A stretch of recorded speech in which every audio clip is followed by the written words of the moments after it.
In 2022, 49.9 million kids went to public or secondary school. During that year, 140 people, students, and employees were injured. 40 of them died. Can you explain how restrictions on guns would not cause more individuals to obtain them through black markets similar to prohibition? Thanks. Of course. A wonderful question. The problem with gun violence isn't just school shootings. That is simply the tip of the iceberg. It's probably one of the most cruel versions of gun violence. There's a shit ton of gun violence that goes all the way from school shootings, gang shootings, other various different criminal elements, all the way to suicide. Gun violence is a massive problem in the United States of America, and it virtually does not exist anywhere else in comparison if you look at the stats. I'll give you one example. A place like the UK, America has 30 times more gun violence than the United Kingdom. There's one reason for that. All these other comparable Western developed nations have comparable rates of mental illness, mental health complications. All of these comparable Western nations have the exact same problems and even sometimes the demographic makeup of the United States of America. And yet, for some weird reason,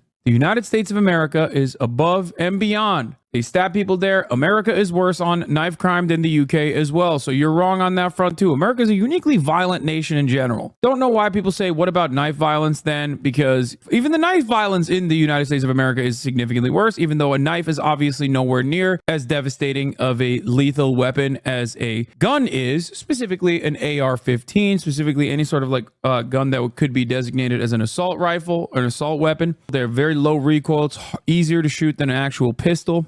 I've had these conversations a million times over, as you can probably tell, because a lot of people have these sorts of weird opinions. But moving beyond that, you asked, well, people will purchase black market guns. All guns that are purchased in the black market were, at some point, a legal gun. In the United States of America, we have more guns in circulation than we have people. And the problem here isn't to magically make gun violence perish. It's damn near impossible for that to happen.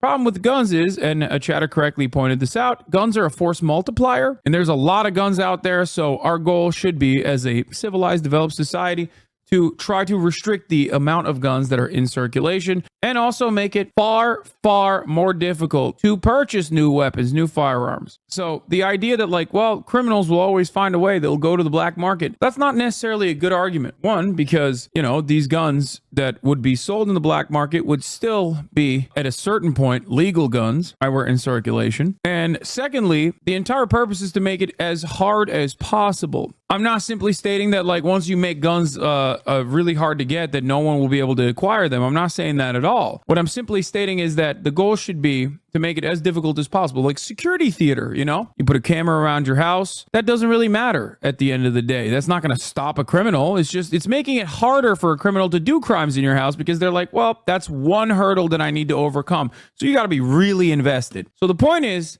to make it as difficult as possible to purchase weapons so that it's only the people who are really invested. And there's multiple points where you can stop this process before it turns into a mass shooting. Does that make sense for you, or should I spell it out a little bit further for you?